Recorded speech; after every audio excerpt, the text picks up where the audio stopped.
vedare tinokuchingamidzai zvekare kune chimwe chirongwa pano paZim Facebook Secrets and Confessions. Tadzoka zvekare nemamwe mamessages. Rekedzai tibva tapinda mumamessages edu atadzoka takakubatirai. Pane meseji iyo yandakatumidzirwa ichibva kuna vahanzvanzi vedu. Vanzi makadi zvinyu mukoma, ndinokumbirawo kuti munge muchindiposterawo nyaya yangu makaviga uchitupa changu. Ini mukoma nashi ndaneta nekungogara ndichingonetswa nechipoko chomwe mukadzi uyo akaisirwa poison muchikafu patainge tiri kubasa. Saka mukadzi uyu anogara achiuya kwandiri achindinetsa achinditi dzokera ikoko kupurazi kwawainge uchimbogara uchishanda kuLimpopo uko pari zvino hangu ndiri kuCape Town.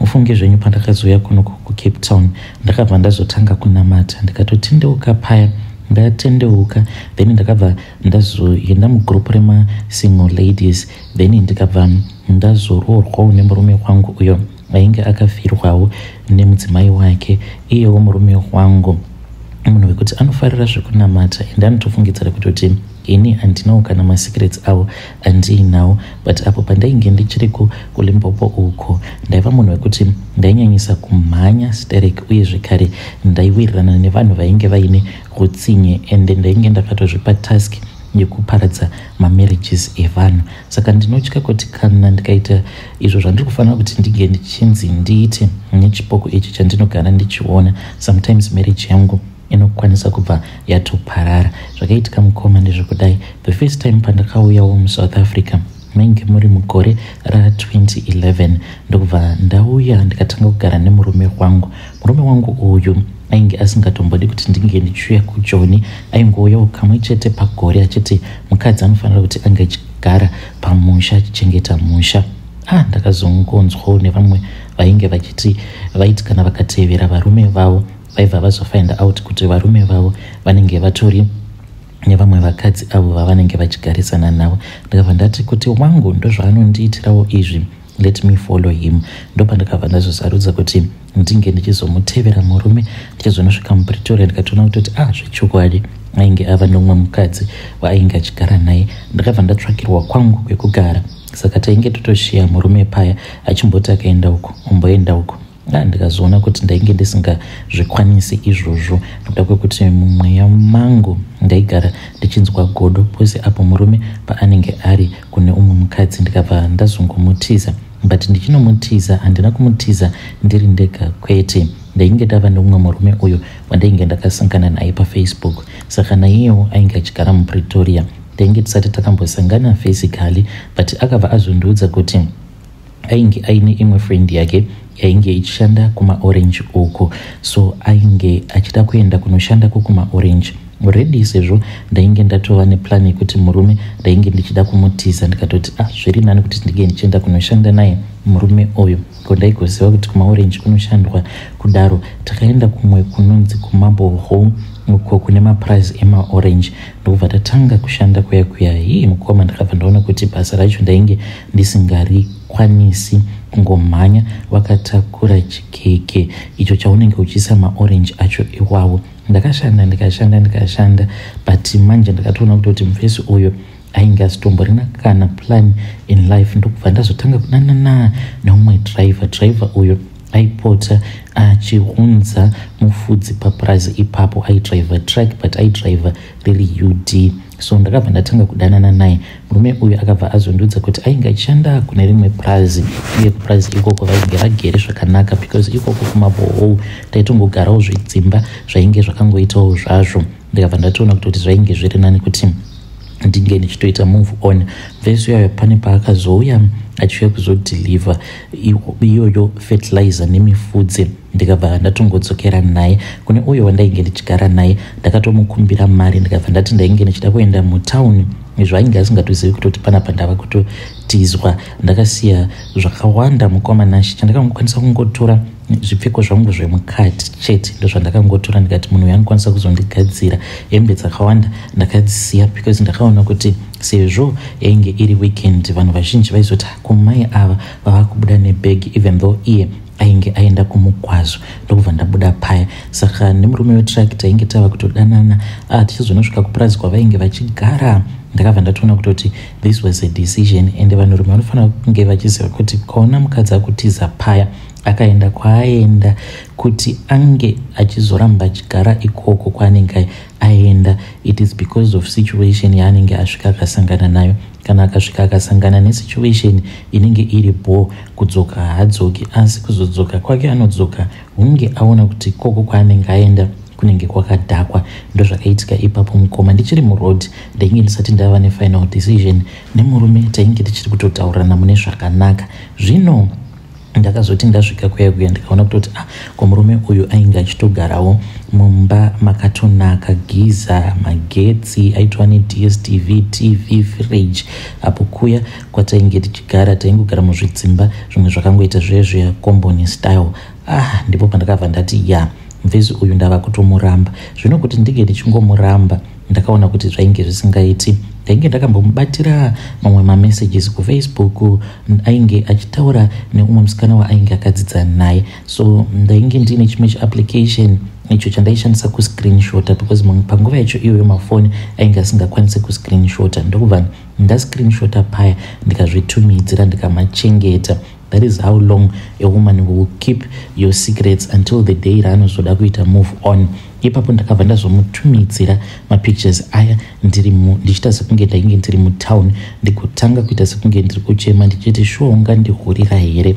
Iye akazama kuti ange achinditi dzoka kumba. Ndaigokudzoka here kumba because already ndainge ndava kutogara neumwe murume. Ndakabva ndatomudza kuti ainge anyanyisa kundirwadzisa. I needed some time off. I just needed to go somewhere else. Munhu akaramba achingondifonera kudzamara ndizodzima foni nekutochinja line. Ndakabva ndatanga kugara nevamwe baba vaya vandainge ndogara navo. Mukomanashi vaindipa mari vachindiitira zvose zvandainge ndichida.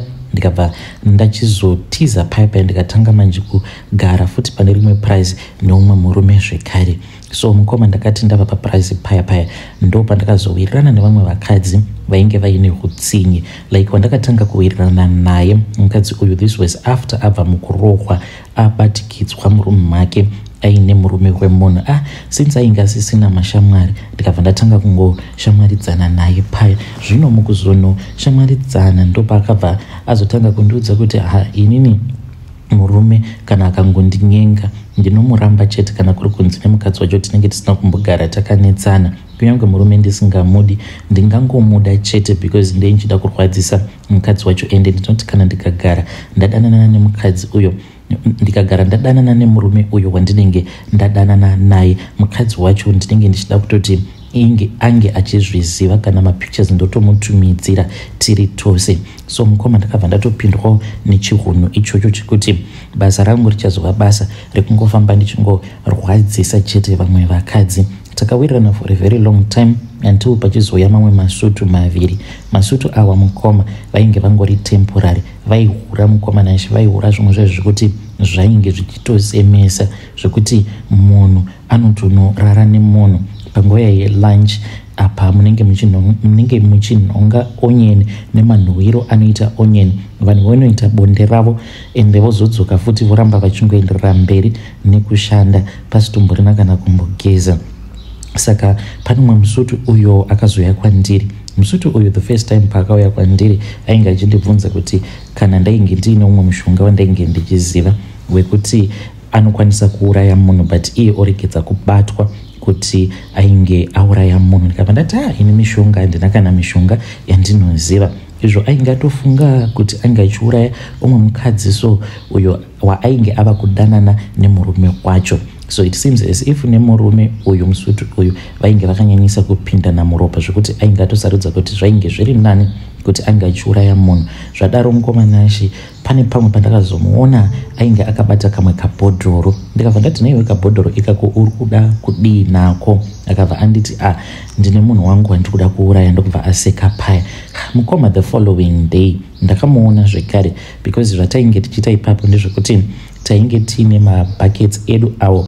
Mumabuckets imomo ndo mataizoisa zvipa-lunch box zvedu izvo zvinenge zviine chikafu chatinozodya palunch. Saka taiti kana tiri mushedi zvezvya mabuckets awa taingomaisa pa-one place. Saka ndakazoti ndichida kuenda kutoilet ndo pandakabva ndazomuona musutu uya akabata kabhodhoro kake ainge akamira padhuze nepabhaketi remukadzi uyo akazofa of food poisoning. Ndokubva ndamubvunza kuti uri kuitei, akangoseka paya akabata chibhodhoro chiya. Mukomanashi later in the day mukadzi uyoyo akabva azotanga kurwara. Akarwara mukomanashi 2 minutes zvekuti ainge ava kubuda mapundu mumuviri wake wose, kuzonosvika murungu achizonofonera ambulance because mukadzi wemurungu akatombouya aine mimwe mishonga iyo yaakazomuzodza, then akaona kuti mishonga iyoyo yainge isingashandi. Ndopavakabva vazofonera ambulance vavakuona kuti kana munhu now she was non-responsive, ndokubva azoendeswa kuchipatara. Akagara kuchipatara for 2 days agereko ikoko azoshayika. Saka paakashayika kudaro vanhu vakangoti hameno, then mutumbi wake ukabva wazotakurwa ukabva wazoendeswa kumusha. But mukomanashi mukadzi uyu akati achiri mumonchwari, ndakarota hope idzi dzandakarota. So ndainge ndichifamba ndiri muzibuilding rainge riine marooms ainge akawanda. Zvino ndakazongokaruka ndapinda mune imwe room. Ndichinopinda muroom ndakabva ndaona kuti pamubhedha painge paine munhu ainge akarara, but munhu uyu ainge akarara akafukidziwa nekufesi. Ndikati ko munhu uyu why is it afukidziwa kuita kunge munhu akafa kudai iye achirakidza kuti achiri kufema. Ndikati munhu uyu anokwanisa kuzobitirirwa, let me go and remove the blanket at least akwanise kuzofema zvakanaka. Ndakabva ndafamba paya ndichinosvika padhuze nepamubhedha paya painge pavete munhu uya, ndikanobvisa blanket. Ndakati ndichinobvisa blanket ndokubva anditarisa kudai, akabva anditi iwe kasahusukuzviona kuti ndakafa here. Mukoma ndakavhunduka ndokubva ndatopepuka. Saka hope idzi ndakaramba ndichingodzirota.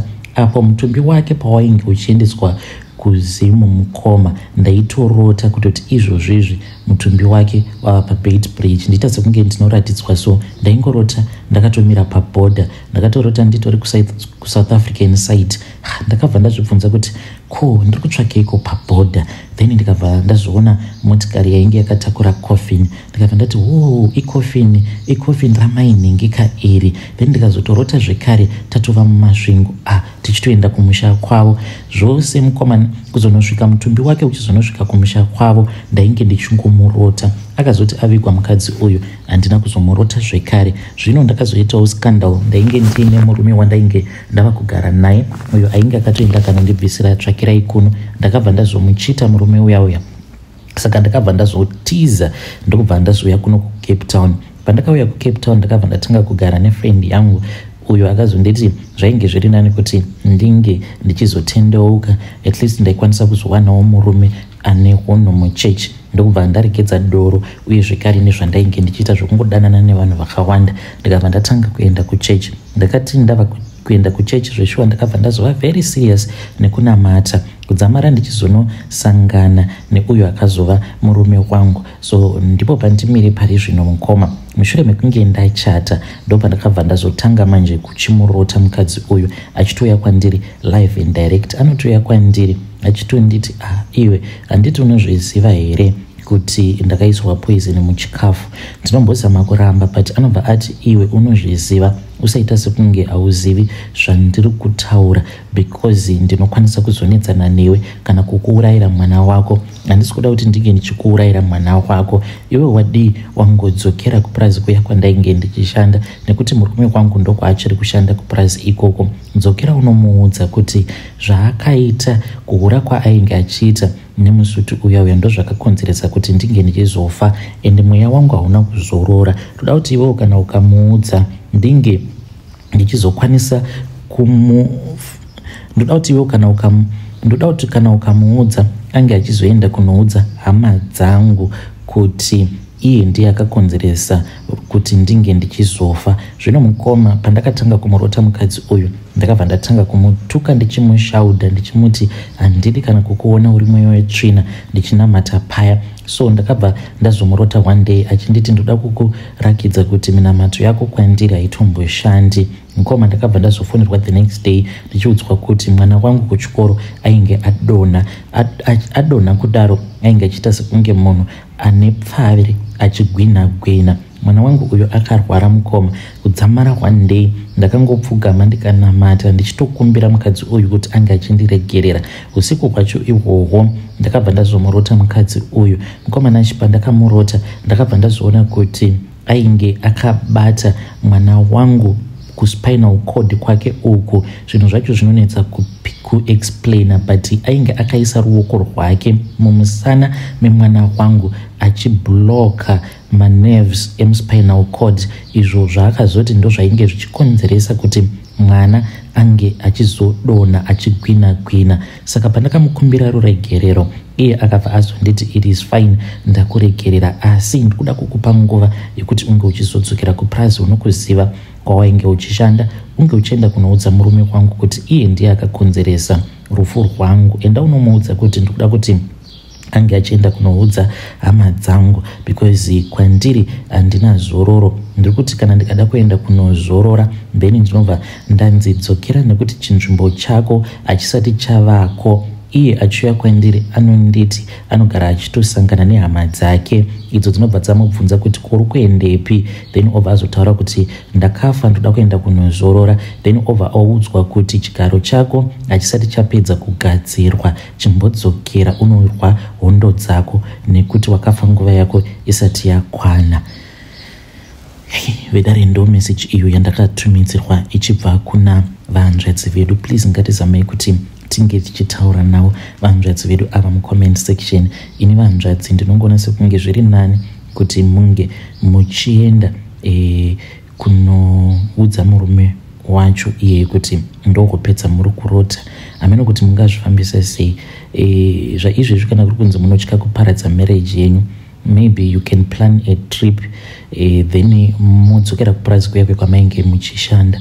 At least mamungonomuudza murume uyu kuti ndokupedza muri kurota uye zvekare ndo zvakaitika, so that iye akwanise kuzoita zvacho izvozvo zvamuri kunzi ndo zvaanofanira kuti ange achizoita. I don't know vedare kuti ndo zvavanofanira kuita here in secret, kudzoka kuLimpopo woenda kupurazi ikoko in secret unoudza murume wacho iye uyo ane mukadzi akaisirwa poison. Hameno kuti munopaona sei, vogara vabudira murume wavo pachena here, kana kuti zvimwe zvinhu unombotanga wazviita in secret usati wazivisa partner yako.